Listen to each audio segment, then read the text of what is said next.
నమస్కారం. ఈ programme arrange చేసిన క్యాల్కస్ ఎడ్యుకేషనల్ ఇన్స్టిట్యూట్ వాళ్ళకి, ఆ ఇన్స్టిట్యూట్ వాళ్ళు ఆ ప్రొపరేటర్ ఓనర్ మదర్ పేరు మీద పెట్టారు. ఇది ఆవిడ పేరు వాణి కుమారి గారు. ఇంతమందితో నన్ను మాట్లాడే అవకాశం లభించిన మీకు నేను శిరస్సు నుంచి పాదాభివందన చేస్తున్నాను. And special thanks to print media. వాడగం లేకపోతే ఇంతమందికి నేను ఈరోజు స్పీచ్ 1 hour పాటు ఇస్తున్నాను విషయం తెలీదు. యాక్చువల్గా డబ్బింగ్ మధ్యలో అది ఆఫ్ చేసి సింగిల్ ఎపిసోడ్ ఇక్కడికి వచ్చాను.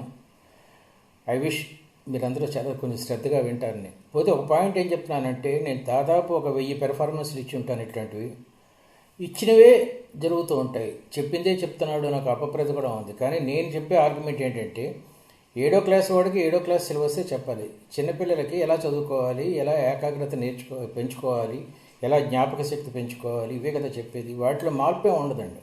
సో ఆల్రెడీ చూసిన వాళ్ళకి కొంచెం బోర్ కొట్టచ్చు, ఏంటో చెప్తున్నదే చెప్తున్నారు. కానీ కొత్తగా విన్న వాళ్ళ కోసమే ఇది మీ ప్రోగ్రామ్ అంతా మీరు కొంతసేపు వింటే, నేను 2 గిఫ్ట్లు ఇమ్మని చెప్పాను. నా పుస్తకాలు సాఫ్ట్ కాపీస్. ఒకటేమో 100 tips to get a rank, అది ఆ పుస్తకం ఒకటి ఇమ్మని చెప్పాను. Developing right brain. ప్రతి కుర్రవాడికి, ప్రతి అమ్మాయికి 2 బ్రెయిన్స్ ఉంటాయి, right brain and left brain.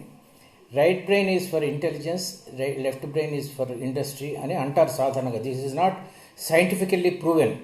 సాంకేతిక పరంగా ఏమీ దీన్ని ప్రూవ్ లేదు, కానీ ఏదో ఒక పేరు పెట్టారు కాబట్టి బాగా ఇంటెలిజెన్స్ ఉన్న వాళ్ళకి రైట్ బ్రెయిన్ అని, బాగా ఇండస్ట్రీ చేసి జ్ఞాపక శక్తి ఉన్న వాళ్ళకి లెఫ్ట్ బ్రెయిన్ అని చెప్తూ ఉంటారు. చాలామంది పెద్దలు చేసే తప్పు ఏమిటంటే, రైట్ బ్రెయిన్ వాడిని తీసుకెళ్ళి ఎంబీబీఎస్లను, లెఫ్ట్ బ్రెయిన్ వాడిని తీసుకెళ్ళి ఇంజనీరింగ్లను చేర్పిస్తారు. సాధారణంగా ప్రతి కుర్రవాడికి 60-40, 50-50, 30-70 ఇలా ఉంటాయి. ఈ 30-70 ఉన్న వాళ్ళతోనే వచ్చిన చిక్కు ఏంటంటే, హైలీ ఇంటెలెక్చువల్ పీపుల్ అంటే బాగా తెలివితేటలు ఎక్కువ ఉన్నవాడికి కొంచెం జ్ఞాపక శక్తి తక్కువ ఉంటుంది. మీరు ఐన్స్టీన్ని తీసుకున్నా, న్యూటన్ని తీసుకున్నా ఇది మీకు ప్రూవ్ అవుతూ ఉంటుంది. ఈ రైట్ బ్రెయిన్ డెవలప్ చేసుకోవాలంటే చిన్నప్పటి నుంచి పేరెంట్స్ వాళ్ళని చిన్న చిన్న ప్రశ్నలు అడుగుతూ ఉండాలి. ఐ స్టిల్ రిమెంబర్, మీలో బిట్వీన్ 7వ సంవత్సరం నుంచి దాదాపు 23-22 సంవత్సరాల వరకు పిల్లల బ్రెయిన్ చాలా షార్ప్గా ఉంటుంది. అది ఫెర్టైల్ ల్యాండ్లా ఉంటుంది. ఆ ఫెర్టైల్ ల్యాండ్లో ఏమాత్రం చిన్న విత్తనం పడి మంచి ఎరువు పడితే అది మహావృక్షంలాగా పెరుగుతుంది. ఆ ఏజ్ పెర్ఫెక్ట్ ఏజ్. అదృష్టవశాత్తు మా ఫాదర్ నన్ను ఒక 10-12 సంవత్సరాల నుంచి నేను మా ఫాదర్ దగ్గర పెరగడానికి వెళ్ళాను. అంతవరకు మా గ్రాండ్ ఫాదర్ దగ్గర ఉండేవాడిని. ఆయన నన్ను రకరకాల ప్రశ్నలు వేసేవాడు. అంటే పిచ్చి పిచ్చి ప్రశ్నలన్నీ గబగబా అడుగుతూ ఉండేవాడు. చిన్న ఉదాహరణ చెప్తాను. జ్ఞాపక శక్తి చిన్నప్పుడు ఉంటే పెద్దయ్యాక కూడా ఎంతకు, ఇప్పుడు నాకు 72 years, 72 ఏళ్ళు, రేపు నవంబర్కి 73 వస్తాయి. ఈ 72 ఏళ్ల వయసులో కూడా నేను 10th క్లాస్లో చదువుకున్నది లేకపోతే 8th క్లాస్లో చదువుకున్నది ఎలా ఉందో చెప్పడం కోసం, ఆ జ్ఞాపక శక్తి కోసం ఆయన జుగల్బందీ అని అనేవాడు. అంటే 16వ ఎక్కం 23వ ఎక్కం కలిపి చెప్పరా అనేవాడు. 23 పదులు 230, 16 పదులు 160, 23 తొమ్మిదిలు 207, 16 తొమ్మిదిలు 144, 23 ఎనిమిదిలు 184, 16 ఎనిమిదిలు 128, 23 ఏళ్ళు 161, 16 ఏళ్ళు 112,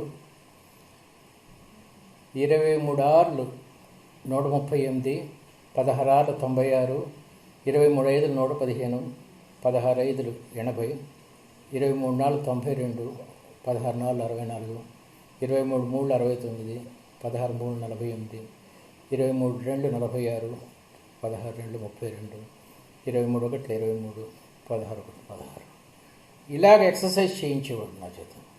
ఇంగ్లీష్ తీసుకుంటే మీ నాంట్రీలు ఏంట్రా అని అడిగాడు. షేక్స్పియర్ ఏం రాశాడు? ఒథెల్లో రాశాడు. ఒథెల్లోలో హీరో ఎవరు? ఒథెల్లో హీరోయిన్ ఎవరు? డెస్డెమోనా. ఒథెల్లో విలన్ ఎవరు? ఇయాగో. బెర్నార్డ్ షా పిగ్మేలియన్ రాశాడు. Milton Paradise Lost, Paradise Gain రాశాడు. అలాగే కెమిస్ట్రీ తీసుకుంటే HCl, H2SO4. క్యాటలిస్ట్ అంటే ఏమిటి? A catalyst is a product or element which increases the fastness of the reaction without changing its elementary properties. What is Archimedes principle అని అడిగేవాడు. What is Newton second law of motion? F=ma. Botany తీసుకుంటే what is the difference between petals and sepals అని అడిగేవాడు.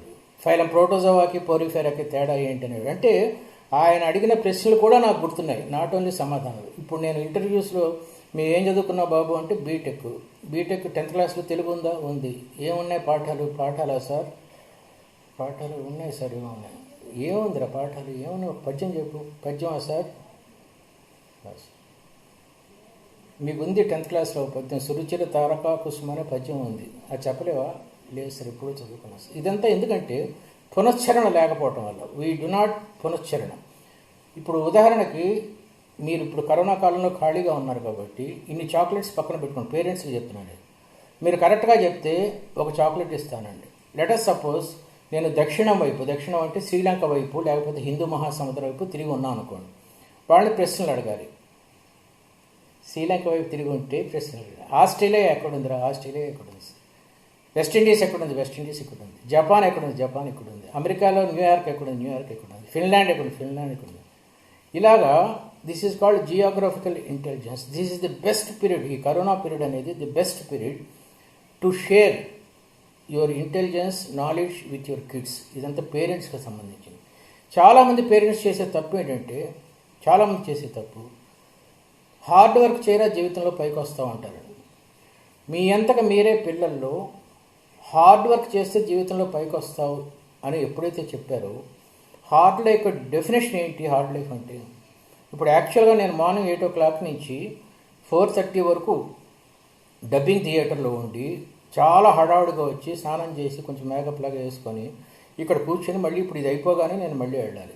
ఈరోజు మాత్రం నాకు కొంచెం hard work, కొంచెం టెన్షను, కొంచెం హడావుడి, అలసట, భోజనం లేదు మధ్యాహ్నం, ఇదంతా ఓకే. కానీ ఒక్కరోజే కదా, మళ్ళీ రేపటి నుంచి ఫ్రెష్గా ఉంటాను, ఫ్రీగా ఉంటాను కదా. కానీ పిల్లలు ఎప్పుడైతే చదువు ఒక హార్డ్ వర్క్ అనుకున్నారో అది చదువు రాదండి. షూర్గా రాదు చదువు. అబ్బా ఎంత కష్టపడాలో చదువు కోసం అని. నేను నాకున్న ఎక్స్పీరియన్స్తో చెప్తున్నాను, చదువుకి మించిన ఆనందం లేదు. నేను 35 ఫిల్మ్స్ చేశాను, 30 సినిమాలు చేశాను, నాటకాలు, personality development, chartered accountant. By profession I'm a chartered accountant. అన్నిట్లోకి నాకు బాగా నచ్చింది చదువేనండి. విద్య నిగూఢ గుప్తమగు విత్తము రూపము పురుషాళికి విద్య యశస్సు భోగకరి విదేశీ బంధుడు అంటారు. అలాంటి విద్యను పట్టుకొని మీరు హార్డ్ వర్క్ని ఎప్పుడైతే అన్నారో చదువు రాదండి పిల్లలకి.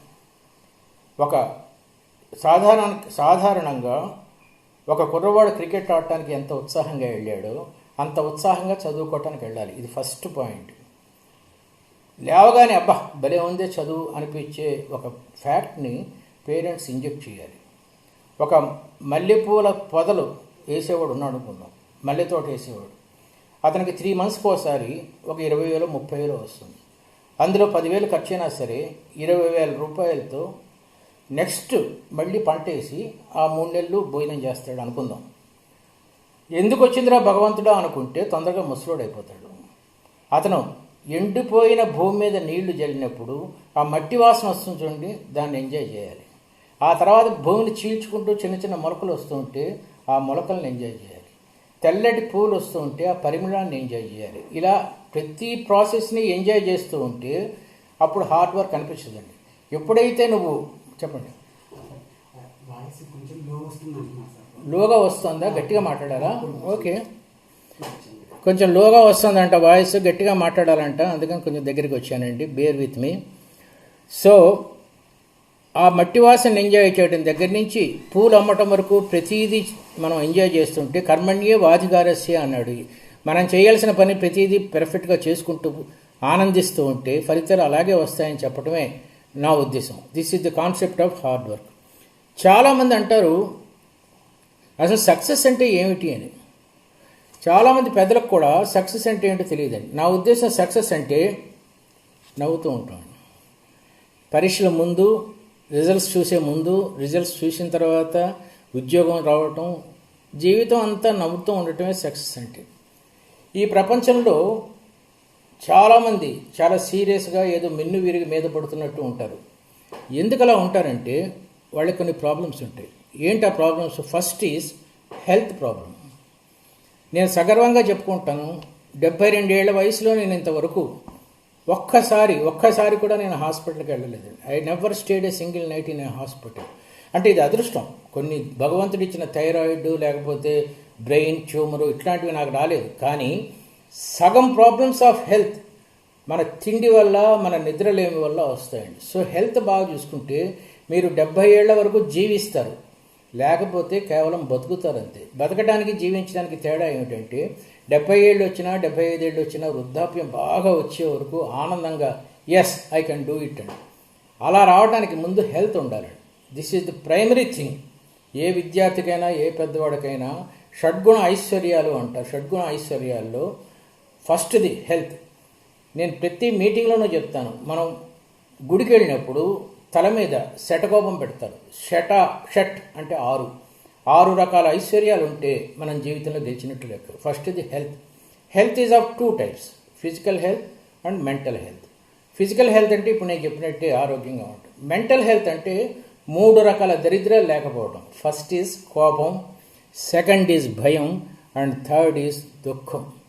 ప్రతి చిన్న విషయానికి ఏడవకూడదు, చాలా పెద్ద పెద్ద విషయాలకి ఏడవాలి. పెద్ద విషయాలంటే ఒక చిన్న పక్షి శీతాకాలం చలికి చచ్చిపోతే ఏడవాలి. ఒక బిచ్చగత్తె ఆ చలికి వణుకుతూ ఉంటే దాన్ని చూసి దుఃఖం రావాలి. ఒక పచ్చడి చెట్టు ఎలక్ట్రిసిటీ డిపార్ట్మెంట్ వాళ్ళు కొట్టేస్తూ ఉంటే అది చూసి ఏడుపు రావాలి. దాన్ని దుఃఖము అంటారు. రెండోది భయం. ప్రతి చిన్న విషయానికి భయపడకూడదండి. భయం వేరు, జాగ్రత్త వేరు. జాగ్రత్త పడండి, భయపడద్దు. కరోనాకి భయపడద్దు, కరోనాకి జాగ్రత్త పడండి. భయం, దుఃఖం, కోపం. నేను I will tell you by my experience, కోపం ఉన్నవాళ్ళు చదువు సరిగ్గా రాదు. ఈ పిల్లలు కూడా పెద్దల దగ్గర తమకు కావలసిన విషయాలు నెరవేర్చుకోవడానికి, కోరికలు తీర్చుకోవడానికి చాలామంది నెగిటివ్ ఇంటెలిజెన్స్ని ఆయుధంలా వాడతారు. అంటే ఎంతసేపు ఏడుస్తే తన తల్లిదండ్రులు తన మాట వింటారు, తనకు కావాల్సింది ఇస్తారు అన్న విషయం పిల్లలకి తెలిసినంత బాగా ఈ ప్రపంచంలో ఎవరికీ తెలియదు. ఈ నెగిటివ్ ఇంటెలిజెన్స్తో వాళ్ళు ఆడుకొని దాన్ని పెద్ద అయ్యే కొద్దీ కోపంగా మార్చుకుంటారు. ఆ కోపంగా మార్చుకుంటే ఈ కార్టిజాల్ ఎఫెక్ట్స్ ఇవన్నీ న్యూరాన్స్ అవన్నీ దెబ్బతింటాయి. కాబట్టి ప్లీజ్ అవాయిడ్ దీస్ 3: భయం, దుఃఖం అండ్ కోపం. రెండో ఐశ్వర్యం, ఫస్ట్ ఐశ్వర్యం ఆరోగ్యం అయిపోయింది కాబట్టి రెండో ఐశ్వర్యం ఫేమ్. మీరు జాగ్రత్తగా గమనించండి, స్కూల్లో 3-4 మాత్రమే మంచి మార్కులు వస్తాయి. మిగతా వాళ్ళందరూ ఎందుకు పనికిరారా అని కాదు, వాళ్ళు పనికొస్తారు.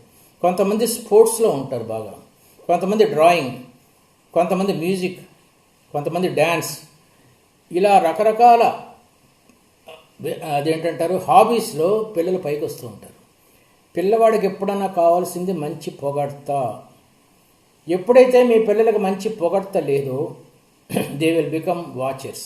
అంటే సెల్ ఫోన్లో అదేదో ఫ్రిడ్జియో ఫడ్జియో ఏదో సంథింగ్ ఆ గేమ్స్, చాటింగు, ఇంకో 14 ఏళ్ళు వచ్చిన తర్వాత ఏమాత్రం అబ్బాయి కొంచెం బాగా మాట్లాడినా అదే లవ్ అనుకోవటం. అంటే they suffer from identity crisis. ఒక 8 ఏళ్ల కుర్రోడు ఉన్నాడు, వాడు క్లాస్ ఫస్ట్ వచ్చింది, పరిగెత్తుకుంటూ ఇంటికి వచ్చాడు. వాడు రోడ్డు మీద నడుస్తూ ఉంటే పక్కింటి వాళ్ళు వాడిని తమ పిల్లలకు చూపించి అలా ఉండాలి, చూడు వాడిని చూడు అంటుంటారు. చూడండి, దాన్ని పొగడతా అంటారు, లేకపోతే అభినందన అంటారు. అలాంటి అభినందనలు మీ పిల్లలకు చిన్నప్పుడే అలవాటైతే, బావుడిపాటి వారు కీర్తిశేషుల నాటకంలో ఒక డైలాగ్ రాశారు, అదిగో వినరా చప్పట్లు, అవే గదరా ఆకలిగొన్న కళాజీవికి పంచపక్ష పరమాన్నాలు అని రాశాడు. అలాంటి పంచపక్ష పరమాణాలతో కూడిన చప్పట్లు ఎప్పుడైతే పిల్లలకు చిన్నప్పుడే దొరికినాయో there urge for recognition is fulfilled. అప్పుడు వాడు ఇంకొంచెం పై ఎత్తుకెళ్తాడు. ఒక చదరంగంలో చిన్న గేమ్ ఆడినాడు, స్టేట్కి ఆడాలనుకుంటాడు. ఆ స్టేట్కి ఆడాలనుకునేవాడు కంట్రీకి ఆడాలనుకుంటాడు, ఇంటర్నేషనల్ గేమ్ ప్లేయర్ అవ్వాలనుకుంటాడు. ఎప్పుడైతే ఈ చదరంగం, నాట్యం, మ్యూజిక్ ఇలాంటి ఏ క్వాలిటీస్ లేవో, as I said earlier, he will become a watcher. వాడు ఐడెంటిటీ క్రైసిస్తో బాధపడతాడు. వాడు గ్రాడ్యుయేషన్కి వచ్చిన తర్వాత మోటార్ సైకిల్ హ్యాండిల్ వదిలేసేసి నడపటం, బీరు బాటిల్ ఎత్తేసేసి తాగటం, ఇలాంటి చీప్ ఐడెంటిటీస్ కోసం ట్రై చేసి ఒక గ్యాంగ్లో నాయకుడిగా అవడానికి ట్రై చేస్తాడు. చిన్నప్పటి నుంచి ఈ రెండో ఐశ్వర్యమైన ఫేమ్, వాళ్ళకి పిల్లలకి ఆ ఫేమ్ని మనం ఇంట్రడ్యూస్ చేయాలి. పిల్లలు కూడా ఏదో ఒక చిన్న రికగ్నిషన్ అది సంపాదించినప్పుడు మనస్ఫూర్తిగా అభినందించాలి. Third is love. మనం చిన్నప్పుడే పిల్లలకి ప్రేమించడం నేర్పాలి. మీకు అనుమానం రావచ్చు, ప్రేమించడం నేర్పటం ఏంటి అని. ప్రేమ వేరు, ప్రేమ ప్రకటన వేరు. రే, నాన్నకి అమృతాంజనం రాయ్, నడు నొప్పిగా ఉందంట అని పిల్లలకి అమృతాంజనం నాన్నకి రాయించాలి. నాన్న ఏదైనా తీసుకొచ్చి ఇవ్వగానే, అబ్బా ఎంత బాగుంది డాడీ, థ్యాంక్ యూ డాడీ అని చెప్పాలి. Just thank you daddy, no, you have to express love in a perfect way. తమ్ముడికి తలదూర చిన్న చిన్నవి, మా నాన్నకి అంటే మీ నాయనమ్మకి గోళ్ళు తీరా, కాలిగోళ్ళు తీ, ఇలా చిన్న చిన్న ఎక్స్ప్రెషన్ ఆఫ్ లవ్ నేర్పే కొద్దీ it is a beautiful thing in life to express love. 4వది వెల్త్ అంటే డ్రీమ్. వెల్త్ అంటే ఆస్తి కాదండి, dream. People have to, these students have to dream for a beautiful future. 5వది కుతూహలం. ఈ కుతూహలం కూడా పిల్లల్లో పేరెంట్సే డెవలప్ చేయాలి. నాకు తెలిసినంతలో సంవత్సరానికి 2 సార్లు టూరిజం వెళ్ళాలండి. టూరిజం అంటే అందరూ కలిసి పొలవమని సాయి భజన చేసుకుంటూ సిద్ధి వెళ్ళటం కాదు. ఓన్లీ కపుల్ ప్లస్ చిల్డ్రన్, వీళ్ళే వెళ్ళాలి. చాలామంది తిరుపతి వెళ్ళటమే, తిరుపతి కాదండి, ఏదో ఒక ప్లేస్ నాగార్జున సాగర్ వెళ్తే అంతకు ముందే గూగుల్లో నాగార్జునుడు ఎవరు, బౌద్ధం అంటే ఏమిటి, ఈ ఫాదర్ చదువుకొని వెళ్ళి చెప్పాలి పిల్లలకి, అది ఎక్స్ప్లెయిన్ చేయాలి. నాగార్జున సాగర్లో హైడ్రో పవర్కి థర్మల్ పవర్కి ఉన్న తేడా ఏంటో చెప్పాలి. మీకు తెలిసిన చిన్న జ్ఞానాన్ని పిల్లలకి ఇవ్వటానికి ఈ టూరిజం ఉపయోగపడదు. మీ పిల్లలు 12 ఏళ్ల కన్నా పెద్దోళ్ళు అయితే మీరు రూమ్లోనే ఉండి వాళ్ళని సైకిల్ ఇచ్చి హోటల్కి వెళ్ళి బ్రేక్ఫాస్ట్ తీసుకురా అని చెప్పాలి. నాయకత్వ లక్షణాలు డెవలప్ చేయాలి. 2 పిల్లలు ఉంటే 2 పిల్లల మధ్య బాండేజ్ ఇలాగే పెరుగుతూ ఉంటుందండి. ఒకడు నాయకుడు అవుతాడు, ఇంకొకడు అనుచరుడు అవుతాడు, తర్వాత వీడు నాయకుడు అవుతాడు, వీడు అనుచరుడు. ఇలా బ్రదర్స్ మధ్య, బ్రదర్కి సిస్టర్కి మధ్య అఫెక్షన్స్ డెవలప్ అవడానికి టూరిజం ఈజ్ ద బెస్ట్. దీనికే ఎంథూజియాజం అంటారు. నేను కొన్ని ప్రశ్నలు అడుగుతాను, మీరు చెప్పండి. మీరు మీ పిల్లలు కలిసి ఎప్పుడన్నా ఒక లైబ్రరీకి వెళ్ళారా? ఒక నాటకం కలిసి చూశారా? మీ పిల్లలకి వీణకి సితార్కి తేడా తెలుసా? మీరు ఎప్పుడన్నా ఒక డ్యాన్స్ ప్రోగ్రామ్కి కానీ ఒక గాయని పాడుతూ ఉంటే కానీ తీసుకెళ్లారా? మీ వాళ్ళకి తోలుబొమ్మలాట తెలుసా? తెలియకపోవచ్చు, బట్ ఇంట్రాస్పెక్ట్ చేసుకోండి. ఏం చేస్తున్నారు మీరు పిల్లలకి ఎంథూజియాజం డెవలప్ చేయడానికి? ఎప్పుడైతే మీరు పిల్లల్లో ఎంథూజియాజం డెవలప్ చేయలేదో వాళ్ళు I have already told you, they become watches to somebody. చిన్న చిన్న స్టోరీస్ చూడండి మీరు. విరాట్ కోహ్లీ ఉన్నాడు. విరాట్ కోహ్లీ సిక్సర్ కొట్టగానే బ్యాట్ ఇలా ఎత్తుతాడు, ఎత్తగానే మనం అందరం చప్పట్లు కొడతాం. అలా బ్యాట్ ఎత్తిన విరాట్ కోహ్లీకి ఆ సిక్సర్ కొట్టినందుకు ఆ బ్యాట్ మీద రాసి ఉంటుంది, ఏదో ఒక కంపెనీ పేరు, టైర్ల కంపెనీ ఏదో ఉంటుంది. ఆ కంపెనీ వాళ్ళు కొంత బోనస్ ఇవ్వచ్చు, గిఫ్ట్లు ఇవ్వచ్చు. ఒకసారి బ్యాట్ ఎత్తినందుకు అతనికి ఆ బోనస్ వస్తుంది. ఆ బోనస్ అది చూసి మనం చప్పట్లు కొడతాం. అతనికి సిక్సర్ కొట్టి బ్యాట్ ఎత్తినందుకు 5 లక్షలు 10 లక్షలు వస్తుంది. చప్పట్లు కొట్టినందుకు మనం కేబుల్ ఆపరేటర్కి 100 రూపాయలు ఫీజు పే చేస్తాం. మనం డబ్బులు ఇచ్చి చప్పట్లు కొడతాం. They are performers. They bat ఎత్తి డబ్బులు తీసుకుంటారు, చప్పట్లు కొట్టించుకుంటారు, డబ్బులు తీసుకుంటారు. సో మీ వాడు చప్పట్లు కొట్టే జాతిలో ఉంటాడా, కొట్టించుకునే జాతిలో ఉంటాడో డిసైడ్ చేసుకోవాలి. అంటే చప్పట్లు కొట్టద్దని కాదండి, నేను చప్పట్లు కొడతా కోహ్లీ సిక్సర్ కొడితే, కానీ నాకు చప్పట్లు కొట్టేవాడు కనీసం ఒకళ్ళన్నా ఉండాలి ప్రపంచంలో, అది నేను చెప్పేది. అదే విరాట్ కోహ్లీ క్రికెట్ మ్యాచ్ అయిపోయిన తర్వాత తన వైఫ్ని కలుసుకోవడానికి ఆ మెరీనా డ్రైవ్కు ఎక్కడికో కారులో వెళ్తాడు. అక్కడ కొంతసేపు గడిపిన తర్వాత he goes to president of India dinner కోసం వెళ్తాడు. అక్కడ అందరూ అతను ఆటోగ్రాఫ్లు తీసుకుంటారు. మరుసటి రోజు పొద్దున 6 o'clock అతను మళ్ళీ గ్రౌండ్లో పరిగెడుతూ ఉంటాడు. Because to become fit. అతనికి హెల్త్ ఉంది, లవ్ ఉంది, కుతూహలం ఉంది, డబ్బు ఉంది, అన్నిటికన్నా ముఖ్యంగా క్రికెట్ ఎలా ఆడాలో జ్ఞానం ఉంది. వీటినే షడ్గుణ ఐశ్వర్యాలు అంటారు. ఫస్ట్ 3 చెప్పాను నేను, health, fame, love, wealth and enthusiasm అయిపోయింది. Last thing is wisdom. నేను చాలా ఇంటర్వ్యూ బోర్డ్స్లో మెంబర్నండి, ఒకప్పుడు, ఇప్పుడు కాదు. ఇంటర్వ్యూస్లో ఈ బీటెక్ స్టూడెంట్స్, వీళ్ళు ఎంబీఏ స్టూడెంట్స్ వస్తారు కదా, ఫండమెంటల్స్ వాళ్ళు చదువుకున్నది అయితే చెప్తారు, కానీ అవుట్ సైడ్ సబ్జెక్ట్ ఏం అడిగినా చెప్పలేరు. జ్ఞానం అంటే నాలెడ్జ్ అంటే నువ్వు చదువుకున్న సబ్జెక్ట్ కాక సంథింగ్ ఎక్స్ట్రా. ఉదాహరణకి 2013లో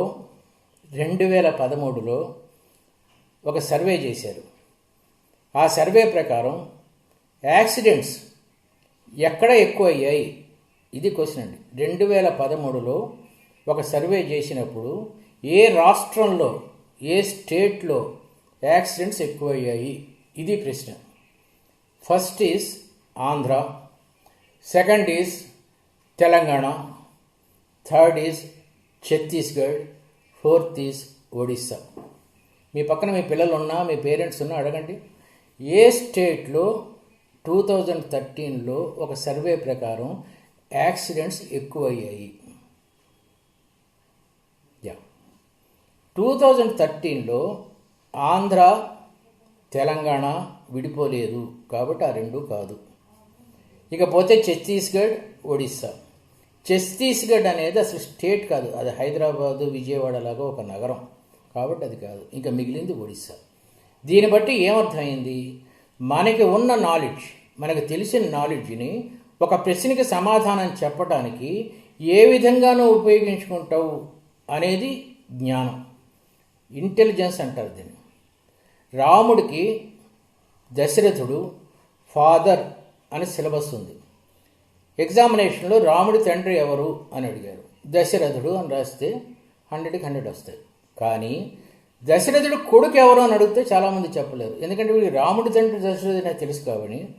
దశరథుడు కొడుకు రాముడు అనే చెప్పలేదు కదా సిలబస్లో, అంటే వాడికి నాలెడ్జ్ ఉంది తప్ప జ్ఞానం లేదనమాట. ఇది point.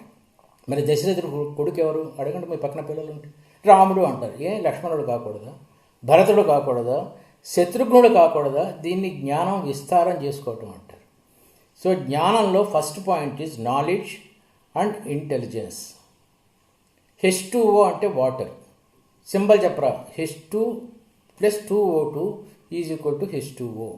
2O2 ఎందుకయింది, H2 + O H2O అవ్వచ్చు కదా. ఇలా అడిగినప్పుడు మనం అనలైజ్ చేసుకోవాలి. ఆ H ఆ O అనే కాంబినేషను O2 అయితే తప్పదు కాబట్టి, అవ్వాలి కాబట్టి దీన్ని కూడా పెంచాలి అనేది జ్ఞానం. Sine theta by cos theta ఎంత అని అడిగారు అనుకో, ట్యాన్ తీటా అంటాడు. Sine theta by cos theta into tan theta by tan square theta ఎంత అని అడిగాడు. ఐఎమ్ నాట్ ఏ మ్యాథమెటిషియన్, నాకు మ్యాథమెటిక్స్ తెలియదు, కానీ కొంచెం basics. Sine theta by cos theta into tan theta by tan square theta ఎంత అని అడిగారు.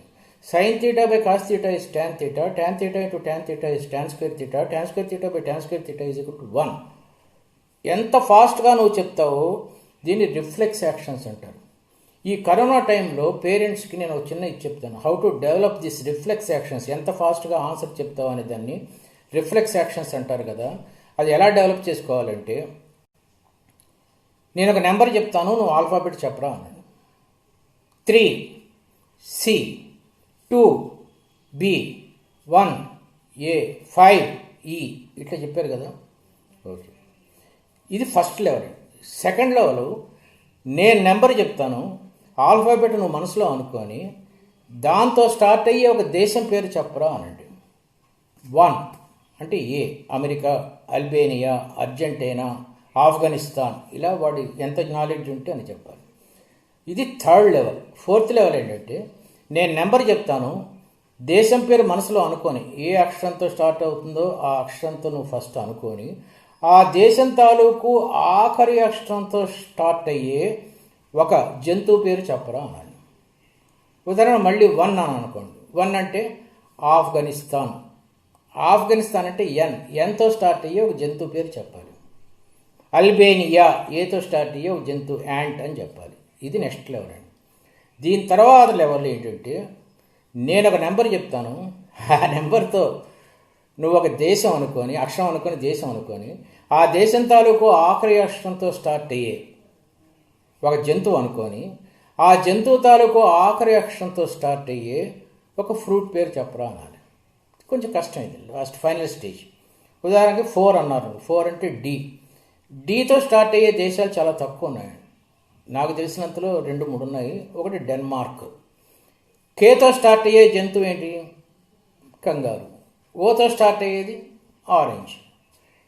ఇలాగ చేసినప్పుడు మీ పిల్లలకి మీరు చిన్న గిఫ్ట్ కొనివ్వాలి. వాడు ఎప్పటి నుంచో అడుగుతున్న క్రికెట్ బ్యాటు లేకపోతే బార్బీ డాలో ఏదో ఒకటి కొనిస్తే హీ ఫీల్స్ దట్ నా యొక్క జ్ఞానాన్ని, నా యొక్క నాలెడ్జ్ని నా పేరెంట్స్ వెంటనే గుర్తిస్తున్నారు, దానికి నాకు బహుమతి వస్తుంది.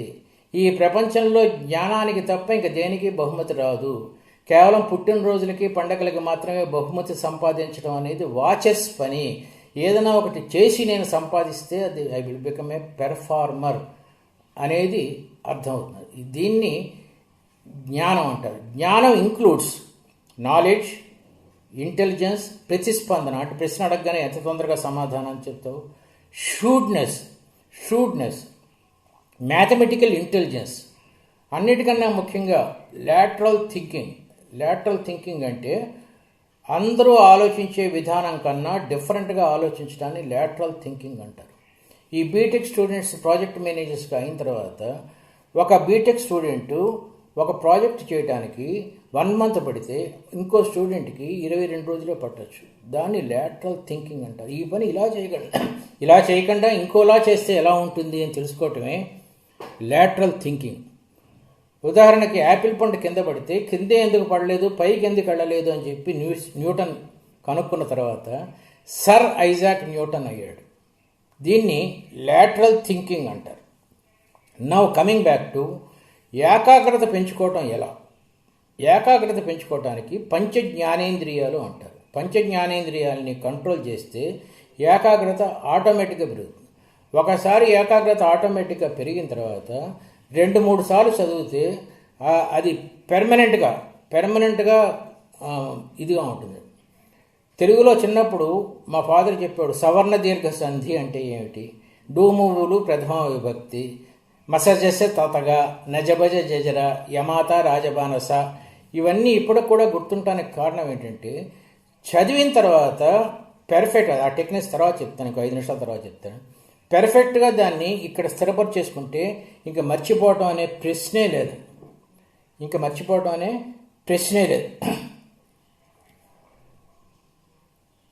పంచ జ్ఞానేంద్రియాల్లో అన్నిటికన్నా ముఖ్యమైన ఇంద్రియం కళ్ళు. నేను ఇంకా డీటెయిల్గా దీని గురించి ఎందుకు చెప్పట్లేదంటే మీరందరికీ మన ఆర్గనైజర్స్ ఒక సాఫ్ట్ కాపీ పంపిస్తారు. మరి ఎలా పంపిస్తారో నాకు అందుకు తెలియదు కరెక్ట్గా. ఆ సాఫ్ట్ కాపీలో ఇప్పుడు నేను చెప్పే పంచ జ్ఞానేంద్రియాలని ఎలా కంట్రోల్ చేసుకోవాలి, ఒకసారి కంట్రోల్ చేసుకుంటే అది ఎలా జ్ఞాపకం ఉంటుంది. మీకు ఎందుకు మనుచరిత్రలో అటజని కాంచ భూమిశిరుడు అంబర చుంబి శిరస్సరఝరీ పటల ముహుర్ముహుర్లుట తవంగ తరంగ మృదంగ నిస్వన స్ఫుట నటనానుకూల పరిపుల్ల కలాప కళాభిజాలమ్మన్ ఘటక చరత్కరేణి పోత మెరుంగులను పసరు ఆప్రి బాయకుండు మకరా. ఈ పద్యాలన్నీ ఇంత పెర్ఫెక్ట్గా రావడానికి కారణం ఏకాగ్రత. ఫస్ట్ ఈజ్ కళ్ళు అండి. ఎప్పుడైనా సరే మీరు చదువుకునే గదిలో మొత్తం చీకటి చేసుకొని టేబుల్ లైట్ వెలుగులో చదువుకోండి. ఆ లైట్ కేవలం పుస్తకం మీద పడి మిగతా డిస్ట్రాక్షన్స్ ఉండకూడదు. ఎప్పుడైతే మీరు వెళ్తున్న గదిలో చదివారో ఆ బల్లి దోమ కనబడతాయి. ఆ దోమని బల్లి తింటుందా తిందా టప్పని బల్లి పట్టుకోగానే మీకు రామ్ గోపాల్ వర్మ గుర్తొస్తాడు. దోమకి రామ్ గోపాల్ వర్మకి సంబంధం ఏంటి నేను చెప్తాను. ఆ బల్లి ఇట్లా పట్టుకోగానే మీకు రజనీకాంత్ సిగరెట్ ఇలా వేసుకుంటాడు కదా, అది గుర్తొస్తుంది. రజనీకాంత్ గుర్తు రాగానే లకలక గుర్తొస్తుంది. లకలక గుర్తు రాగానే చంద్రముఖి గుర్తొస్తుంది. చంద్రముఖి గుర్తు రాగానే దెయ్యం గుర్తొస్తుంది. దెయ్యం గుర్తు రాగానే వర్మ గుర్తొస్తాడు. ఇది సంబంధం. ఎక్కడికెక్కడికో ఎటో వెళ్ళిపోయింది మనసు అంటారు చూడండి. ఆ రకంగా మనం మాట్లాడుతున్నప్పుడు మనం ఏకాగ్రత తప్పిపోయినప్పుడు నిలబడుతుంది. So control your eyesight. Other పుస్తకం మీద కాకుండా ఇంకెక్కడా పడకుండా చీకటి చేసుకోండి. This is eye. Next point is nose. మీరు మా ఇల్లు చూస్తే ఈ పక్కన అగరత్తులు నిరంతరం విరుగుతూ ఉంటాయి. కొంతమందికి అగరత్తు పొగ పడకపోవచ్చు. జవ్వాది అని సూపర్ మార్కెట్లో దొరుకుతుంది, లేకపోతే కస్తూరి అని దొరుకుతుంది. మీకు ఏ వాసన ఇష్టమైతే అది ఇక్కడ రాసేసుకుంటే ఆటోమేటిక్గా ఈ వాసన రాగానే చదువుకోవాలి అనిపిస్తుంది. First is eyes. Nose is the most important thing as far as concentration is concern. మనకి జలుబు చేసినప్పుడు కాన్సన్ట్రేషన్ ఎక్కువ కుదరదు. పరీక్షల ముందు జలుబు చేసింది అనుకోండి, అశోకుడు. సో నోస్ అనేది కార్టెక్స్ వరకు వెళ్తుంది. Nose is the nearest organ to the brain, mind. కాబట్టి నోస్ ఎప్పుడు క్లీన్గా ఉండాలి. And nose is always it is attracted towards a smell. మీరు మురిక్కాలవ పక్కన కూర్చొని చదవలేరండి. ఆ దుర్గంధానికి చదువు రాదు. దీనికి వ్యతిరేకం ఆలోచిస్తే ఎప్పుడైతే మీరు మురిక్కాలవ పక్కన కూర్చొని చదవలేరో మంచి సువాసన వచ్చే చోట ఇంకా బాగా చదవగలరు. ఆపోజిటే కదా. కాబట్టి రూమ్ ఎప్పుడు మంచి వాసనతో ఉండాలి, పరిమళంతో ఉండాలి. This is nose. And third is ears. చాలామంది పొద్దున్నలాగానే కాఫీ అని మేకలా అరుస్తారు. నో. పొద్దున లేవగానే ముందు టేప్ రికార్డర్ ఆన్ చేసి సుప్రభాతం వినాలి. నేను దేవుని నమ్మకం అవి చెప్పట్లేదు. ఒక భూపాల రాగం, ఒక మలయ మారుతం, ఈ రాగాలతో వచ్చే వైబ్రేషన్స్తో బ్రష్ చేసుకుంటూ స్నానం చేస్తూ మౌనంగా ఎక్కువ మాట్లాడకుండా ఉంటే రాత్రి చదివినంత కాన్సన్ట్రేషన్ వచ్చేస్తుంది. ఒక మంచి వైబ్రేషన్స్తో ఉండాలన్నమాట. కొంతమంది మ్యూజిక్ పెట్టుకొని చదువుతారు. నేను దానికి కొంచెం నాకు అంత ఇష్టం ఉండదండి. మ్యూజిక్ పెట్టుకుంటూ రాసుకోవచ్చు కావాలంటే, చదువుకోవడం మాత్రం సంభవం. మీరు దాని గురించి నాకేం అబ్జెక్షన్ లేదు. వీలైనంత వరకు ఇయర్ క్లిప్స్ అంటే దూది పెట్టుకొని చదువుకోవటం బెటర్ అండి. కళ్ళకి లైటు, నోస్కి వాసన, ఇయర్ టెట్స్ అంటారు, అది దూది అదంతా. Next is nose, ear, skin. Always before starting your studies wash your face. ఫ్రెష్గా ఉండాలండి చదువుకోవటానికి ముందు. This is as far as skin is concern. Next is mouth. చదువుకునేటప్పుడు నోట్లో ఒక లవంగం కానీ యాలుక్కాయ బుగ్గన పెట్టుకొని చదువుకోండి. సో దట్ మాటికి వంటింట్లోకి వెళ్ళాలి అనే కోరిక ఉండదు. చాలామంది పిల్లలకి చదువు అరగంట అయిన తర్వాత వంటింట్లోకి వెళ్ళి జంతికలు ఎక్కడున్నాయో, చేగోడులు ఎక్కడున్నాయో ఎత్తుక్కోవటం చాలా బ్యాడ్ హ్యాబిట్. చదువు మధ్యలో లేవకూడదు ఫస్ట్ పాయింట్. ఒకవేళ లేచినా గదిలోంచి బయటికి వెళ్ళకూడదు. అరగంట చదువుతారా, గంట చదువుతారా, 2 hours చదువుతారా, కానీ అదే గదిలో ఉండాలి. ఎందుకంటే ఆ వంటింట్లోంచి వెళ్ళి బయటకు వస్తున్నప్పుడు మీ సిస్టరో, చిన్న సిస్టరో, మదరో ఎవరో టీవీ చూస్తూ ఉంటారు. అలా చూస్తున్నప్పుడు ప్రపంచం అంతా ఆనందంగా ఉంది, నేను ఒక్కడినే చదువు అనే బాధలో ఉన్నానన్న ఫీలింగ్ ఎప్పుడైతే కలిగిందో చదువు రాదు. అందువల్ల డోంట్ లీవ్ యువర్ రూమ్. ఇవి పంచ జ్ఞానేంద్రియాలకి సంబంధించిన 5 సూత్రాలు. పిల్లలు చదువుకునేటప్పుడు ఇంకొక రూమ్లో తల్లిదండ్రులు టీవీ చూసినా, ఏదైనా వాళ్ళ ఎంగేజ్మెంట్లో వాళ్ళు ఉన్నా కూడా పిల్లలకు ఒక నెగిటివ్ ఫీలింగ్ వస్తుంది. నేను తప్ప ప్రపంచం అంతా ఆనందంగా ఉంది. మీరు ఏదైనా పని చేసుకోవాలనుకుంటే ల్యాప్టాప్ మీద పిల్లలు చదువుకుంటూ అదే రూమ్లో కూర్చొని మీరు కూడా సీరియస్గా పని చేసుకోవాలి. లేదంటే కుట్లు అలికలు చేసుకోవాలి. ఏం చేసినా సరే మీరు ఆనందిస్తున్న ఫీలింగ్ వాళ్ళకి వస్తే మాత్రం సాక్రిఫైస్ చేయాల్సిందే కొన్ని. Yes, now I will tell you how to increase your memory. నీ పేరేమిట్రా అని అడిగాను అనుకోండి. నీ పేరేమిట్రా అని అడిగాను. నా ప్రశ్న మీ చెవిలోంచి లోపలికి వెళ్ళి ఎలక్ట్రోమాగ్నెటిక్ వేవ్స్ ద్వారా ఇక్కడికి వెళ్తుంది. ఇందులో న్యూరాన్స్ ఉంటాయి. అంటే this is not scientific, only మీకు ఎక్స్ప్లెయిన్ చేస్తున్నాను, అర్థం అవడం కోసం ఎక్స్ప్లెయిన్ చేస్తున్నాను. ఈ ప్రశ్న చెవిలోంచి ఇక్కడికి వెళ్ళి దీనికి సంబంధించిన న్యూరాన్ ఆన్సర్ చెప్తుంది నీ పేరేమిటో.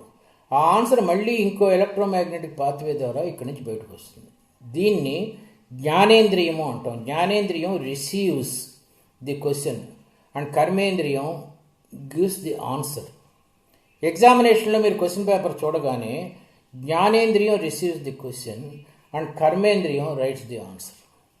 మీకు చిన్నప్పుడెప్పుడో 3 సంవత్సరాల వయసులో మీ అమ్మ పిచ్చి కుక్క కనబడగానే అక్కడ ఉండద్దురా, పారిపో అని చెప్పింది అనుకుందాం. అది జ్ఞానేంద్రియం ద్వారా లోపలికి వెళ్ళి ఇక్కడ ఉండిపోయింది. మీకు 100 years వచ్చిన తర్వాత పిచ్చి కుక్కను చూస్తే 97 years బ్యాక్ తల్లి చెప్పిన ఆ మాట గుర్తొచ్చి కాళ్ళు కర్మేంద్రియం, మీరు సూపర్ మ్యాన్ కన్నా వేగంగా అక్కడి నుంచి పరిగెడతారు. 97 years బ్యాక్ న్యూరాన్ స్టిమ్యులేట్ అయ్యి కాళ్ళని పరిగెత్తిస్తుంది. ఈ న్యూరాన్ లేదనుకోండి, మర్చిపోయారనుకోండి, ఆ కుక్క ముందు నిలబడి అది కుక్క, అది పిచ్చిది, కానీ దానికి తెలియదు నేను దానికన్నా పిచ్చిదని. అప్పుడు కుక్క మిమ్మల్ని కరిచి అది చచ్చిపోతుంది. దీన్ని అజ్ఞానము అంటారు. సో ఆల్వేస్ ఈ ఎలక్ట్రోమాగ్నెటిక్ వేవ్స్ని ఫ్రెష్గా ఉంచుకోవాలి. దీనికి కొన్ని టెక్నిక్స్ ఉన్నాయి. పరీక్షలకు అరగంట ముందు, లేదా మీరు ఉద్యోగానికి ఇంటర్వ్యూకి వెళ్తే అరగంట ముందు ఎవరితో మాట్లాడకూడదు. Keep silent to keep the electromagnetic fresh. ఇది first point. Next point, smile. Paper కాగానే, క్వశ్చన్ పేపర్ కానీ ముందు దాన్ని చూడండి, చూసి నవ్వండి. ఏమిటి పేపరు, ఇదో పేపరా, ఇంత ఈజీగా ఉంది అని అనుకోండి, తర్వాత ఏడవచ్చు, ముందు నవ్వండి. నవ్వడం ద్వారా బ్రెయిన్లో సెరోటోనిన్ అనే న్యూరోకెమికల్ రిలీజ్ అవుతుంది. That keeps you more healthy. దీనికి ఆపోజిట్ నెగిటివ్ కార్టిజాల్ అంటారు. నెగిటివ్ కార్టిజాల్ అది బ్లాంక్ అయిపోతుంది, సడన్గా చెమటలు పట్టేసేసి అంత ఇదైపోతుంది. ఇప్పుడు ఉదాహరణకి ఈ మీటింగ్ అయిన తర్వాత కరెక్ట్గా 1 minute మీరు 15 మంది తెలుగు హీరోయిన్ల పేర్లు చెప్పండి అని పందెం వేసుకోండి. మీరు 2-3 వేసుకోండి. తెలుగు హీరోయిన్ పేర్లు 15 చెప్పాలి. నాకు సరిగ్గా తెలియదు కానీ తెలియదు నిజంగా. సరే, ఇదే బ్లాంక్ అయిపోవటం అంటే ఇలాగా మైండ్ బ్లాంక్ అయిపోతూ ఉంటుంది. దీన్ని నెగిటివ్ కార్టిజాల్ ఎఫెక్ట్ అంటారు. First is taking the question paper and smile. Second is don't talk half an hour before the exams. ఇవన్నీ మీకు ఇచ్చే పుస్తకంలో, సాఫ్ట్వేర్ పుస్తకంలో. And third point is warm-up. ముఖ్యంగా ఇంటర్వ్యూస్లో చాలామంది తడబడిపోతారండి. Are a bachelor or unmarried అంటే బ్యాచులర్ అంటాడు. అంటే అన్మ్యారీడ్ కాదా సార్? అన్మ్యారీడ్ అంటే బ్యాచులర్ కాదా సార్? బోత్ రెండు ఒకటే సార్. మరి ఇప్పుడు అర్థమైందా నీకు? So relax. దీనికి హ్యాండ్ అండ్ బ్రెయిన్ సింక్రనైజేషన్ అంటారు. మీరు ఇంటర్వ్యూ చేస్తున్నప్పుడు కానీ, మీకు టెన్షన్ ఎక్కువైనప్పుడు కానీ ఇలా అనుకోవడం స్టార్ట్ చేయండి. కొంతకాలానికి వీటిని 2-3 months ఇలా అనుకున్నప్పుడల్లా మీరు రిలాక్స్ అయిపోతారు. ఏదో సినిమాలో చిరంజీవి సినిమా అది, నాకు శంకర్ దాదా జిందాబాద్, కోపం వచ్చినప్పుడు నవ్వుతూ ఉంటుంది. అలాగా హ్యాండ్ అండ్ బ్రెయిన్ సింక్రనైజ్ చేసుకుంటే రిలాక్స్ అయిపోతారు. ఎక్సర్సైజ్. దీనికన్నా ముఖ్యంగా ఎగ్జామినేషన్ బయట కూర్చున్నప్పుడు కానీ, ఎగ్జామినేషన్ రాస్తున్న దానికి ముందు కానీ take a deep breath. You require more oxygen. Relax with the left fist. Don't write any answer immediately. Question paper చదివిన తర్వాత క్వశ్చన్ టేబుల్ మీద పెట్టేసేసి 1 or 2 minutes రిలాక్స్ అవ్వండి. దీన్నే ధ్యానము అంటారు. నేను ఇంతకుముందు చెప్పాను పంచ జ్ఞానేంద్రియాలు అని చెప్పేసి. నేను ఇప్పుడు రాస్తున్నప్పుడు కూడా, నవల్స్ అవి రాస్తున్నప్పుడు కూడా నేను మీకు చెప్పినవన్నీ చేస్తానండి. ఫస్ట్ లేవగానే అగరత్తులు వెలిగిస్తాం కంప్యూటర్ ముందు. ఇది పూజ, దేవుడు ఇది కాదండి. ముందు స్మైల్. మీరు గుడికి వెళ్ళినప్పుడు ఫస్ట్ అక్కడ వాసన మిమ్మల్ని పట్టేస్తుంది. ఫస్ట్ గుడికి వెళ్ళే ముందు స్నానం చేస్తారు. నేను చెప్పాను చదువుకొని ముందు మొహం కడుక్కోండి. అలా స్నానం చేస్తారు. గుడిలో ఘంటారావం వినపడుతూ ఉంటుంది, శబ్దం. గర్భగుడి చీకటిగా ఉంటుంది, చిన్న ప్రమిది వెలుగుతూ ఉంటుంది. అలాగ మొత్తం చీకటి చేసి లైట్ వెలిగించమని చెప్పాను. చెవులకి, ముక్కుకి, నోటికి వాడు వెళ్ళగానే ప్రసాదం ఇస్తాడు, నోటికి బొట్టు పెట్టుకుంటాం, అగరత్తులు వెలిగిస్తాం. ఇలా అన్ని రకాలైన ఇంద్రియాలని మనం కంట్రోల్ చేస్తే మనం చదువుకునే గది ఒక సరస్వతీదేవి ఆలయం అవుతుంది. ఆ సరస్వతీదేవి ఆలయంలో మన ఆలోచనలు ఎప్పుడూ పక్కకి పోవండి. ఒక ఏకాగ్రత, మనసా వాచ కర్మణ, అలాగ ఏకాగ్రత ఏర్పడితే సిరికించప్పుడు శంకుచక్ర యుగం దగ్గర నుంచి లావొక్కింత లేదు వరకు, కారేరాజులు రాజ్యములు గలగవే వారేరి దగ్గర నుంచి 2+2 = 4+2 = 6+, ఏదైనా సరే మనకి కంటతా వచ్చేస్తుంది. What is Archimedes principle? When a body is totally or partially immersed in liquid, loses some weight which is equal to the weight of the liquid displaced. What is Newton's first law of motion?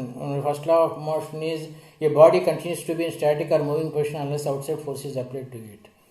ఇలాగా ఏదైనా సరే గుర్తుంటుంది. Provided you should have a belongingness towards studies. చదువుకోవాలనే తపన ఉండాలి. I played for cricket, captain. I was in Mumtaz College, Malakpet, captain, Hyderabad. Still, you can read well. ఏ కుర్రోడైనా సరే up to 16th year 3 రంగాల్లో ప్రవేశం ఉంటుందండి. 16 తర్వాత ఒకటి అయిపోయి రెండిట్లో ఉంటుందండి.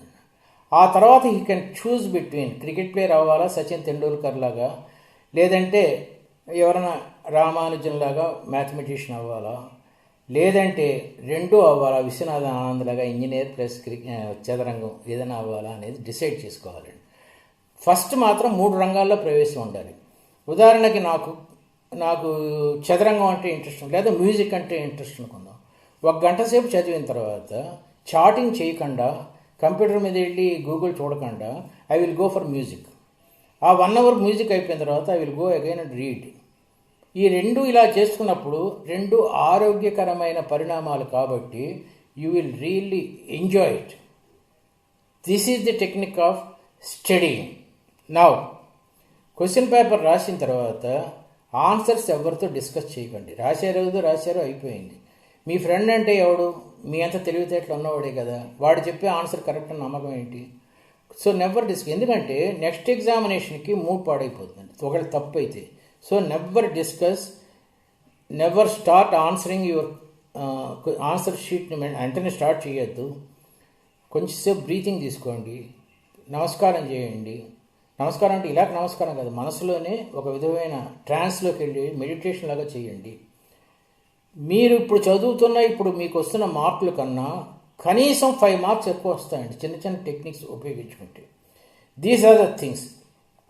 చాలామందికి కమ్యూనికేషన్ రాంగ్ ఉంటుంది. రండి మాస్టర్ చెప్పండి చెప్పండి, ఏ క్వశ్చన్స్ వస్తాయి చెప్పాలి, ఆన్సర్స్ ఎవరు అడగరండి, నేను చెప్తే ఇంకా క్వశ్చన్స్ ఏం అడుగుతాను, ఏం అడుగుతాను. ఇంకా 5 మినిట్స్లో క్లోజ్ చేస్తాను. కమ్యూనికేషన్ చాలా బాగుండాలండి. ఇంటర్వ్యూస్లో పాపం కుర్రోళ్ళు చదువు బాగుంటుంది, నాలెడ్జ్ బాగుంటుంది, కానీ సరిగ్గా చెప్పరండి. 5 రకాల తప్పులు చేస్తూ ఉంటారు, అవి చెప్తాను. ఒక పిల్లి నీ గదిలోకి వచ్చిందిరా, దాని బరువు ఎలా చూస్తావు, ఒక రకరకాల విషయాలు చెప్పు, 5 రకాలుగా చెప్పు అంటే ఫస్ట్ వాడు చెప్పేది పిల్లిని మనం బరువు చూస్తామండి, తర్వాత మన బరువు అందులో తీసేస్తామండి, పిల్లి బరువు వస్తుంది కదా అంటాడు. దీన్ని ఏమంటారంటే ఫంబ్లింగ్ ఆఫ్ వర్డ్స్ అంటారు, మాట తడబాటు అంటారు. మనం అంటామేంటి, నేను అనాలి కదా, పిల్లిని నేను ఎత్తుకుంటానండి, తర్వాత పిల్లిని తీసేసి నా బరువు చూసుకుంటాను. మనం అంటే ఎవరు, నేను నువ్వునా, రాత్రి 12 నీ గదిలో నేను ఎందుకుంటాను రా. ఫంబ్లింగ్ ఆఫ్ వర్డ్స్ ఉండకూడదు ఇంటర్వ్యూస్లో. జంబ్లింగ్ ఆఫ్ థాట్స్ ఉండకూడదు. రామాయణం చెప్పమంటే రావణాసురుడు సీతను ఎత్తుకుపోయాడండి, సీతారాముడు అడవికి వెళ్ళారండి, సీతకు 2 కొడుకులండి, ఇదే అని చెప్పేది. ఫస్ట్ ఎక్కడ స్టార్ట్ చేయాలి, సీతారాముడు అడవికి వెళ్ళారండి, అక్కడ స్టార్ట్ చేయాలి కదా. నీ ఆలోచనలో ఏది ఫస్ట్ వస్తే నువ్వు అది చెప్పేసావంటే జంబ్లింగ్ ఆఫ్ థాట్స్ అంటారు. అన్నిటికన్నా మూడోది చాలా ఇంకా మిస్టేక్, మిస్సింగ్ ఆఫ్ లింక్స్ అంటాడు. రాముడు, అతని తమ్ముడు లక్ష్మణుడు, అతని భార్య సీత అడవికి వెళ్ళారు సార్ అంటాడు. ఇప్పుడు సీత ఎవరి భార్య, నువ్వేం చెప్పావు, రాముడు, అతని తమ్ముడు లక్ష్మణుడు, అతని భార్య సీత అని చెప్పావు. సీత ఎవరి భార్య, లక్ష్మణుడు భార్య, రాముడు భార్య. దీనన్నిటికన్నా ముఖ్యమైనది ఏంటంటే సర్కమస్టాన్షియాలిటీస్ అంటారంటే సగం చెప్పి వదిలేయటం క్వశ్చన్. పిల్లి బరువు ఎలా చూస్తారా, పాలు పెడతాను, పాలు పెడితే తాగేసి వెళ్ళిపోతుంది. పిల్లి బరువు ఎలా చూస్తారు సార్, ఒక గిన్నెలో పాలు పెడితే గిన్నె బరువు ఎవరు చూస్తారు. ఏం చెప్పాలంటే ఒక గిన్నెలో పాలు పోసి బరువు చూస్తాను, పిల్లి వచ్చి తాగుతున్నప్పుడు మొత్తం బరువు చూస్తాను, పిల్లి తాగేసి వెళ్ళిపోయిన తర్వాత ఖాళీ గిన్నె బరువు చూస్తాను. పిల్లి ప్లస్ గిన్నె ప్లస్ పాలు మైనస్ గిన్నె ప్లస్ పాలు ఈజ్ ఈక్వల్ టు ఆకలితో ఉన్న పిల్లి బరువు. పిల్లి ప్లస్ గిన్నె ప్లస్ పాలు మైనస్ ఖాళీ గిన్నె ఈజ్ ఈక్వల్ టు పాలు తాగిన పిల్లి బరువు. ఇది చాలా సిల్లీ ఆన్సర్, కానీ you are best in communication అనే విషయం ఇంటర్వ్యూకి అర్థమవుతుంది. This is the technique of answering interviews. Developing కాన్సన్ట్రేషన్లో ఇంకొక పాయింట్ చెప్తానండి. ఎప్పుడు పడితే అప్పుడు, ఎక్కడ పడితే అక్కడ, ఏది పడితే అది తినేదాన్ని పంది అంటారు. అలా తినద్దండి. Control your food habits. ఇంతకన్నా మెయిన్ ఏంటంటే చదువుకోవటానికి గంట ముందు, చదువు 7 గంటలకు ప్రారంభిస్తారంటే అసలు రోజు చదువుతారా మీరు? చదువుకోవటానికి గంట ముందు 6 రకాల పదార్థాలు తినకూడదు. Sweets, cool drinks, ice creams, panipuri, fast foods, మిర్చి బజ్జీ. ఈ 6 రకాల పదార్థాల్లో మొదటి 3 సాక్రిన్ ఉంటుంది, స్వీట్ ఉంటుంది. తర్వాత 3 పదార్థాల్లో క్యాప్సికైసిన్, కారం ఉంటుంది. ఈ 2 తినటం వల్ల వీటిని కడుపులో జీర్ణం చేసుకోవడానికి బోల్డ్ అంత ఆక్సిజన్ కావాలి. మనం చదివే చదువు అంతా మెదడులోకి వెళ్ళాలంటే దానికి కూడా ఆక్సిజన్ కావాలి. మీరు ఎప్పుడైతే ఇవన్నీ తిన్నారో వీటిని జీర్ణం చేయటానికే మనం పీల్చే ఆక్సిజన్ అంతా సరిపోతే నిద్ర వస్తుంది, మైండ్ మరోజుగా ఉంటుంది. ఏదో తల్లిదండ్రుల కోసం, టీచర్స్ కోసం చదివినట్టు చదువుతాం. So avoid 6 types of foods before starting your studies. This is one of the point. చాలామంది చేసే తప్పు ఏంటంటే చదువుకోవడానికి ముందు కొంచెంసేపు రెస్ట్ తీసుకుంటానమ్మా, కొంచెంసేపు ఆడుకుంటానమ్మా అంటారు. ఆ కొంచెంసేపు అనేది ఎంతసేపు? ఎప్పుడైనా సరే link your studies with time. 7 o'clock to 8:30 చదువుకుంటాను 1.5 hour అంటే ఆ 8:30 కంపల్సరీగా చదువుకోవాల్సిందే. సమ్మర్ హాలిడేస్లో అయినా సరే, ఇదైనా సరే. మీరు అనొచ్చు చదువు తప్ప జీవితంలో ఇంకేం లేదా అని. చాలా ఉందండి. ఆ చాలా ఉందంటే చదువు ఉండాలి. లేదంటే రియల్ ఎస్టేట్ బిజినెస్ చేసుకోవచ్చు, లేకపోతే రాజకీయాల్లో చేరొచ్చు, ఏదైనా చేయొచ్చు. బట్ ఇక్కడ మీరు ఉంటున్నది చదువు కోసం కాబట్టి చదువుని ప్రేమించండి, చదువుని ఎంజాయ్ చేయండి. అద్భుతంగా ఉంటుంది. నా ఎక్స్పీరియన్స్ చెప్తున్నాను చదువు అనేది. లాస్ట్ థింగ్ ఈజ్, ప్రతి మనిషికి డిజైర్ అండ్ టార్గెట్ అని రెండు ఉంటాయి. డిజైర్ అంటే కోరిక, టార్గెట్ అంటే గమ్యం. నేను ఐఏఎస్ చదవాలి అనేది కోరిక, నేను సినిమా యాక్టర్ అవ్వాలి కోరిక, నేను 5 లక్షల రూపాయల జీతం సంపాదించాలి కోరిక. మరి గమ్యం అంటే ఏంటి? ఈ కోరికను తీర్చుకోవడానికి నేను ఏం చేయాలి? ఐఏఎస్ చదవాలంటే పొద్దున 4 o'clock లేవాలి, ఫ్రెండ్స్ని తగ్గించుకోవాలి, ఈ చాటింగు నానాగుడ్డు ఇవన్నీ తగ్గించుకోవాలి. ఇది గమ్యం. ఒక కోరిక ప్లస్ కృషి ఈజ్ ఈక్వల్ టు గమ్యం. చాలామందికి కోరిక ఉంటుంది తప్ప గమ్యం ఉండదండి. ఇది సాధించాలి. ఇది సాధించాలంటే ఏం చేయాలి అనేది మీకు ఆల్రెడీ చెప్పేశాను. Cut your friends maximum, cut your chatting talking everything to the maximum, అన్నీ తగ్గించేసేయండి. ఒక గమ్యం. దీంట్లో చాలా ఆనందం ఉందండి. డిజైర్ చెప్పేది మనసు, గమ్యం చెప్పేది బ్రెయిన్. పొద్దున్న 6ంటికి సాయంత్రం 6ంటికి చదువుకుందాం అనుకుంది, అది బ్రెయిన్ చెప్పింది. సరిగ్గా 6ంటికి మీ ఫేవరెట్ హీరో సినిమా వచ్చింది టీవీలో, సినిమా చూద్దాం అని చెప్పేది మనసు. మనసు ఒకటి చెప్పి మెదడు ఒకటి చెప్పిన వాడు జీవితంలో పైకి రాడు. రెండు ఒకటే చెప్పాలి. దాన్నే నిష్కామ యోగం అంటారు. మనసు బ్రెయిన్ ఒకటే చెప్పాలి. అప్పుడు ఇది చాలా పవర్ఫుల్ అండి. హార్ట్ ఏం చెప్తుందంటే, సినిమా 9 o'clock అయిపోతుంది కదా, అప్పటి వరకు చదువుకుందాం, అప్పటి వరకు సినిమా చూద్దాం, ఆ తర్వాత చదువుకుందాం అని చెప్తుంది. ఇది సరే అంటుంది. 9 o'clock నిద్ర వస్తుంది కదా, రేపు మార్నింగ్ 4 o'clock లేద్దాం అంటుంది. సరే అంటుంది. 4 o'clock ఇప్పుడే రేపు పరీక్షలు పెట్టుకుని ఏం చదువుతాం, కొంచెం నిద్రపోదాంలే అంటుంది. సో ఇది చెప్పేవాడు జీవితంలో పైకి రాడు. Try to make this and this your target and Dzire ఒకటే అయితే జీవితం చాలా అద్భుతంగా ఉంటుంది.